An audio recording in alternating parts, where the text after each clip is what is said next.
What's going on, guys? It's Snowman Cycling. I am back once again with another race recap video for you, and you're not going to want to miss this one because the finish is going to be explosive, dramatic, and with the most unnecessary and unexpected rage since Will Smith's slap at the Oscars heard around the world. Keep my wife's name out your f***ing mouth! And I can also promise you some power PBs, which we don't see every race these days from me. But before we get there, let's have a look at the course. This is my first race in Scotland on the new Scotland map, and we're doing rolling Highlands. We're going to do one lap and the lead-in.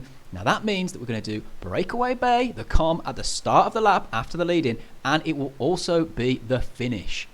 So make sure you buckle up for this one. You're not going to want to miss it. And as expected, it's pretty much plain sailing for the first couple of kilometers. Nobody's going to try a breakaway from this far out, especially not with that breakaway Bray calm at the start of the lap. So we're just going to be doing our usual job of keeping our powder dry. We'll maybe push it a little bit on the comms, see how everyone's legs are, and we'll take it from there. And as we're about halfway up this calm, the pace is not particularly high. I'm letting the riders on the front, Kuwahara, try and hold a decent pace. But that sort of pace is not going to make it difficult enough to get rid of any riders here. So in my opinion, the riders on the front are just wasting energy that they may well need later on when the attacks start flying. But with a group that's this size, that's this small, if there are any breaks, if there are any attacks, then you need to make sure that you're on the right side of the split. So that's why when this rider here, Martikainen, makes an attack, as we're getting to the top of the calm, I make sure to go with him, because if this group splits in half, I want to be in the front half. There's only a few riders here, so you've got to make sure that you're closing those gaps. And it means that I'm closing these gaps myself much more than I would in a bigger race with a bigger field and more draft. Unfortunately, that's the trade-off in these shorter field races. There's less elastic in the group, there's less draft to keep you warm, and it means that you have to make those split-second decisions when they come and make sure that you're making the right ones. And in the end, it does eventually come back together again anyway, as we can see that Kuwahara makes his way back onto the group, but at what cost? How much energy did he have to use then? And this brings us to the next of these split-second decisions. I was getting quite tired of Martikainen, who was obviously a strong rider based on that last calm, trying to make me close the gap for him every time. He was hanging just behind me. So I thought, this time, I'm going to make you close the gap, and I'm going to get you to do the work for me. So I look at the camera, I give it a bit of a laugh, and I think I must have broken his morale, because he stops pedaling. We get there, the gap drops off the back. He's doing 3 watts per kilo. I let it open and he just stops pedaling. So I attack. I make sure that I'm not bridging him across with me. That was the plan the whole time anyway, if he didn't work and that gap got any bigger. But what a weird situation there. I can't work out if he got annoyed at me letting the wheel go and just quit out. But he obviously had a bit of pep because he was the first rider over that KOM. So a bit of a weird situation, but I'm not going to lie, that improved my morale a little bit, thinking I got rid of one of probably the stronger riders on the KOM. Maybe he just went too hard on Breakaway Break the first time, but he was still holding 3 watts per kilo there. So really, really weird. But evidently, we broke him. We broke his morale. He's given up and he's given in. So he's gone, and now it's just 6 riders at the front. So we've got a really solid chance at a podium, and you know the rules. If there's a chance at a podium, we've got to go all in. We've got to give it everything we've got to try and get on that top step. And if you already know the rules, then this mustn't be your first rodeo at Snowman Cycling. And if it's not your first rodeo, then why not smash that subscribe button and help me and the channel get to our target of 1,000 subscribers, which will allow us to access a load of YouTube features that are currently locked to me as a small content creator.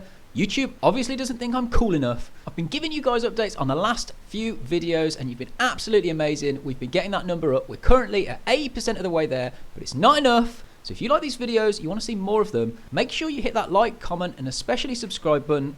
Otherwise, you can't say you weren't warned when I stop making videos because nobody's watching. Alright, now back to the race as we're about to hit the business end of this bad boy. Here on this little rise, 1.7 kilometers out, was probably the last chance to try and get a gap or attack before the breakaway break calm itself. Decided to go with the wheels. I thought long and hard about attacking there, but in the end I decided to just save it for one big thermonuclear attack at the very end. You know the way we like to do it. So I've saved my feather power up, I've saved my energy, and I mentally prepared myself for one big attack at the base of Breakaway Bray. And here we go. The orange numbers start on the front of this group, so I just decide to launch it. I thought about surfing the wheels and then going halfway up, but I know that one or two of the riders in this group have a really good sprint of 13 watts per kilo, so I thought, going to go with my strength and just hit it as hard as I can for 1 minute. So you saw there I was hitting above 950 watts. I absolutely launch it with everything I've got. Unfortunately for me, as I look down there, you can see I'm having some problems with my gears. They keep sticking, and unfortunately, that's costing me a few watts. But I'm just gritting my teeth and going all in. This is over 10 watts per kilo for 45 seconds. My second best ever 45-second power. But as I look down there, disaster strikes. My trainer spins out. Before I can get it going again, I get mugged on the line in the most frustrating and rage-inducing way possible. Screwed by my sticking gears, but mainly my trainer spinning out when I least needed it. So let's just have a look again at the replay in real time and see that one. There is the moment where you can see I sit down, look at my gears as my trainer spins out and have to try and get it going again. And we can see that I have a totally normal and not disproportionate reaction there, taking my frustrations out on my handlebars. As you can see, my untethered rage. I am untethered and my rage knows no bounds! And unfortunately, due to YouTube restrictions, I can't unmute the audio there, but you can probably guess what I was saying. Seeing as I am Irish, let me translate that for you. That bike is absolutely feckin' shite. Which I'm sure my man Conor McGregor would agree with me there.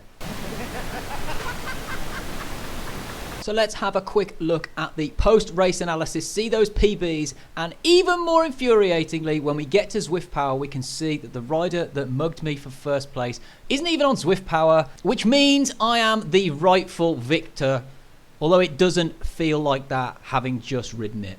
I actually managed what would have been a 20-minute PB for 25 minutes there. So my average power was only 188 watts, 3.1 watts per kilo. But my normalized power is nearly 100 watts more, 281 watts. That's 4.56 watts per kilo for 24 minutes.